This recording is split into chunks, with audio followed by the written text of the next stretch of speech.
WDW Bound. And today we thought we would go through our favorite quick service restaurant in each of the Disney parks. Yeah. I think we've gone over sit-down restaurants plenty. Yeah. But we didn't give enough love to the quick service restaurants. Yeah. So we're going to start in Magic Kingdom, where I picked Pecos Bill's, which I feel like is kind of a controversial opinion. Yeah, a little bit. Pre-pandemic, not so much, because it had the toppings bar, which everybody loved. Yeah. But we actually never ate there pre-pandemic. Huh. So, but afterward, now I don't love like the actual like Tex-Mex stuff. Yeah. They have an excellent Southwestern salad. That is one of my favorite things to eat. That sounds good. Yeah. It's also the place where Christopher took the picture of me taking the picture of food. Yeah. So you can still get a variety of like toppings. They just don't have the toppings bar, but hopefully they'll bring that back pretty soon. Yeah. And what did you pick? Sleepy Hollow. Oh, yeah. Yeah, Sleepy Hollow is my favorite. They don't have a ton of options, but they're open for breakfast, lunch, and dinner. I think dinner. I don't know if they close early because of COVID or whatever. But in the mornings, they have the Mickey, like the giant Mickey waffle. One of the only places you can get like a big Mickey waffle. Like the size of your head. Right. Mickey waffle. With like whipped cream and strawberries. And then, of course, they have the famous Nutella, fresh fruit Nutella waffle that we love. And then for lunch, they have the spicy chicken waffle, which I've had. It's a little bit too spicy for me. Which means I would love it because I've never had it. Yeah, you would love it. Yeah. And then my husband got it on our honeymoon. And he loved it, but it gave him hiccups. Because anything that has, like, is a little bit too spicy, like, he can handle, like, buffalo and, like, kind of stuff. But if it's got more of a kick than that, he always gets hiccups. Okay, it's hilarious. So he loved it, but it gave him hiccups. So that's an indicator that it is a little spicy. If you're not into spicy things, might stick to the fresh fruit one. But if you like a little bit of a kick, then that's the treat for you. I also love that Pecos Bill's and Sleepy Hollow both usually have something special whenever they're celebrating something. Yeah. So like the last time we were at Pecos Bill's, we got the 50th churros that were sparkly. I mean, they were just basic churros, but they were sparkly. Yeah. And they had the Doom Buggy thing at, I forget what it's called, but the Doomberry Doom something drink at Sleepy Hollow, which I didn't love, but it was pretty. Yeah, and I think they've added corn dogs to Sleepy Hollow's menu. Yeah. So they've got more savory options as well if you're looking for something just like to eat and go. One Halloween they had like pumpkin spice flavored ice cream and waffles. That was good stuff. Yeah, I love Sleepy Hollow. We could talk about it a lot. Yeah. All right, so Epcot is actually the one that we had the hardest time with. Not necessarily just because there's such a huge amount of options, but because when we go, there's usually a festival. Yeah. And so we're eating a lot of festival food. So we tried to pick places that were like consistent. Yeah. So I went with Regal Eagle, which is one of the newest ones. It's in the America Pavilion. One of the reasons that I love it is that it has mobile ordering. Not a lot of the quick service places in Epcot have mobile ordering. So I love that because when we were, I think we had just gotten off on our last trip. We had just gotten off the Three Caballeros ride and we were starving. And the line at the Cantina, which is one of our second favorite places to eat, was way too long. So we ended up at Regal Eagle and it's so good. The barbecue there is really good. Now I haven't tried the Polite Pig in Disney Springs, but I've heard the barbecue is comparable. Plus they have a lot of shaded seating, a lot of outdoor seating, and a lot of indoor seating. So that's always something that I look forward to. Yeah. Yep. And then mine was, and I'll preface this with not necessarily the quality of the food, but the variety. But I picked Sunshine Seasons in the Land Pavilion because it's kind of like Cosmic Rays, where it's got different bays of different types of food. So if you've got a large family or if you've got picky eaters, it's a great place to go and everybody can get what they want and then go find a seat. It's got tons of inside seating. Like, even if you're just going to get like some fruit and some cheese. Right. You know, it's a really good place to like get out of the heat and chill for a little while. Yeah. It also has a lot of healthier options. Yeah. Like the kids' meals, I don't think I've ever seen fries. Like it comes with like green beans or fruit. Mac and cheese, I think. Yeah. Which I mean isn't the healthiest option, but I mean it's like it's not your standard chicken nuggets and fries. And they too always have one of like the specialty cupcakes or specialty desserts, and but I don't think they mobile order, do they? No, they didn't when we went in December. Yeah, I think you're right. They might have earlier in the pandemic, but I don't think they've moved. Either they got rid of it or they never incorporated it. Yeah, but it needs mobile ordering. Yeah, but in addition to like you were talking about all the seating, we had talked a little bit about the fact that, say like my son Zachary doesn't like to do Soarin'. So it's a great place to just chill, have a snack while you do rider swap. You know, so Soarin' and Living in the Wonderland is there, and I love Living in the Wonderland. Yeah, it's just a cool place to just sit in the AC and get a snack. And normally we don't have problems finding seating. No, even when it's crazy busy, because it's pretty much the entire floor of the land pavilion. Right. You know, outside of the restaurants that are on the perimeter. So, yeah, we've never really had an issue finding a table. Yeah, it's really good. So Hollywood Studios is another one that I kind of struggled with a little bit. I think a lot of people would agree that Hollywood Studios struggles in the food area. Yeah. I ended up going with ABC Commissary, which has improved greatly over the years. Y'all just have to trust me on this one. And again, it's mainly because I really like their chicken, like grilled chicken salad. Yeah. Their salad is good. And it's another cafeteria style. Yeah. So you can everybody can find something that they like. Yeah. But they've incorporated higher end stuff, like there's steak and stuff now, I think. Yeah. That's crazy. Yeah. And I don't know if it's still there, but I remember at one point I was looking for places to eat, and they have where you can get a reservation, and it's a whole family style deal. I don't know if that's still there. I'll have to look and edit and see. But yeah, they're up in their game a little bit. Yeah. But again, lots of seating indoors, so it's air conditioned. I'm pretty sure they have mobile ordering too. They usually have a specialty cupcake or some sort of specialty dessert. And I don't know if y'all can tell, but that's important to me. I like to try the fun new stuff. Yeah. So yeah, that's what I went with in Hollywood Studios. Yeah. And I was kind of torn between the Star Wars food and Woody's Lunchbox. Yeah. Because I've eaten both. I haven't eaten at Docking Bay 7. We have though. And you didn't love it. But I loved the atmosphere of the inside. Yeah. And I love that you can mobile order. Yeah. Well, I think you have to mobile order. They won't let you in if you don't mobile order. Yeah, which I'm totally cool with because it means you can find a table. Yeah. A lot of quick service places, people come from the outside and steal tables, and they didn't actually get food there, and that irritates me. Which means that there's not enough seating for people that have actual food. Yeah.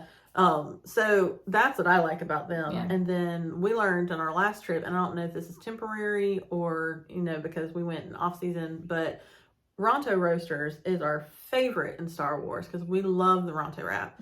That's something that my husband has to get every single time we go. If he doesn't, he's upset. Melanie too. Yeah. So we found out this time we had Park Top, and we didn't get into Hollywood Studio. Park Hopped. But we didn't actually get into Hollywood Studios until 7 or 7:30, and the park closed at 9 or 10, something like that. And so we found that Ronto Roasters closed already. And so we panicked for a little bit because I was like, how am I going to get my husband a Ronto wrap? But turns out that after Ronto Roasters closes, you can still mobile order a Ronto wrap from Docking Bay 7. So, if you see that Ronto Roasters is closed, you can't mobile order there, look at Docking Bay 7. It's probably on their menu if you want to get it. And then other people, if they don't want a Ronto wrap, they can order off the regular Docking Bay 7 menu. And then you can get some indoor seating and kind of hang out. And the interior of that restaurant is really cool. Yeah. But like you were saying, because it has indoor and indoor-outdoor seating, where it's covered or whatever, a lot of people were just coming in to chill and get out of the heat for a little while, and that is frustrating. Yeah, and that's what I get frustrated with Ronto Roasters is because at the peak of the pandemic, you couldn't get back there without a mobile order, so you didn't necessarily have problems finding one table because there's not a whole lot. There's maybe 15 tables total in that small little area, but they've gotten rid of that. You can walk up, you can mobile order. Yeah. Or you can just walk through the restaurant now since it connects to the market. Yeah, the market. And so you can't find a table anymore. Yeah, and that stuff. And I think that's why we ended up going with that over Woody's, because seating at Woody's is awful. Horrendous. Yeah. Horrendous. The first time we went, side note, but the first time we went and ate at Woody's, we actually ended up you can tell this was pre-pandemic. We had a shared table with another couple. Mm-hmm. Like, we just kind of went up to them because my husband is very extroverted. And he was just like, hey, can we sit with y'all? Because it was packed. Yeah, it's very hard. Even in the late evening, because what we did was, like I said, we didn't get into the park until like 7:30. And so I wanted Woody's and Sean wanted Star Wars. So we mobile ordered my dinner, and then I got the brisket melt sandwich, which was delicious. Let me just tell you, it was awesome. And so we ended up like competing over tables at like 8:00 at night. Yeah, it's crazy. At Woody's, trying to find somewhere to sit, and I don't know if it's because of the popularity of the restaurant, or that they just There's a lack more of seating. Yeah, but maybe it won't be so bad once they open the new restaurant in Toy Story Land. Because I don't plan on eating there. Yeah, I'm not a huge fan of barbecue. If y'all haven't heard, the new restaurant is barbecue, and I'm a little barbecued out. Yeah, all the new restaurants tend to be barbecue. Well, we're Southern, so it's not like it's new or different for us. Yeah, and we get really good barbecue here in South Carolina, so barbecue doesn't excite me. So we might try it once just to try it, but I'm gonna go to Woody's. Yeah, every time if I want to eat in Toy Story. Yeah. Yep. All right, so our last park is Animal Kingdom, and like twofer, like we have the exact same restaurant, so we figured we'd just include them both. Yeah. But I'll talk about Flame Tree because we've eaten them more often than you. Yeah. Flame Tree Barbecue is in Discovery Island in Animal Kingdom. It's barbecue. I know, and I was just bad mouthing barbecue, but Flame Tree, I think part of the reason why we do love Flame Tree is because of the ample seating, the atmosphere, and the food's consistently good. Right. So the food is good. It's barbecue sandwiches, fries, baked beans, like rotisserie chicken. Yeah, that sort of thing. But really the draw is the seating. Mm-hmm. There is, like, it just keeps going. Like, I don't know if I've ever found the end of it. Mm-hmm. There's so much, and there's... Like, you think that there's nothing there, and then you walk behind some trees, and all of this just opens up into, like, nothing but, like, all you can see. Everything the light touches is seating. And a lot of it is covered. So there's a bunch of covered shaded areas. It's on the water. A lot of it is down there by the water, which is the best part. Yeah. Like, we got to watch kitetails from our table last trip. The character cavalcades float by. Mm-hmm. It's quiet, it's peaceful, and you get the entertainment. Mm-hmm. And it's shaded, so it's like 5-10 degrees cooler. Up in there too. Mm-hmm. So, like, pro tip, just keep going. Just go down as far as you can get towards the water and try to get a table like on the edge. Mm-hmm. It's the best. Yeah. It's the best. Yeah. And then our other favorite is the Tule Canteen. Yes. Tule Canteen is my favorite. And I think it's probably we go between. Like, if we're going to eat in Animal Kingdom, it's going to be either Flame Tree or Tule Canteen. Yeah. And Tule Canteen is mobile order only right now, which I hope they continue to do just because seating was difficult. And it's got a lot of seating. Yeah. It's got a lot of indoor and it's got outdoor. But the outdoor gets taken up by the Pongu people. Yeah. And I was going to say, that's the only restaurant that's in the Pandora section. So everybody, like you said, with Pongu goes to the outside seating, or they try to go inside. Yeah. And so seating can sometimes be a struggle. Yeah.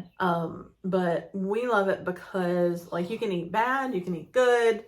It's got options, like if you want to do a little bit, because they do, if you're not familiar with it, they do bowls where you pick your protein, which is like you can get tofu, I think. Yeah, there's tofu, there's chicken, there's steak. Like shaved steak, not like grilled steak. Is that it? I think that's it. Okay, and then you pick your base, which can be like salad or rice or noodles. Quinoa. If you love noodles, their noodles are really good. I don't think I've ever had their noodles. I always get the salad base. Sean got the noodles last time we went, and I tried a bite, and I was like, those are good. And then you pick your dressing. Yeah. So it's like a create your own meal type situation, which is fantastic. And if you ask, they'll give you one of each sauce so you can try it. Nice. Yeah, I don't know if you can do that through the mobile order, if you just ask the cast member when you pick up your food.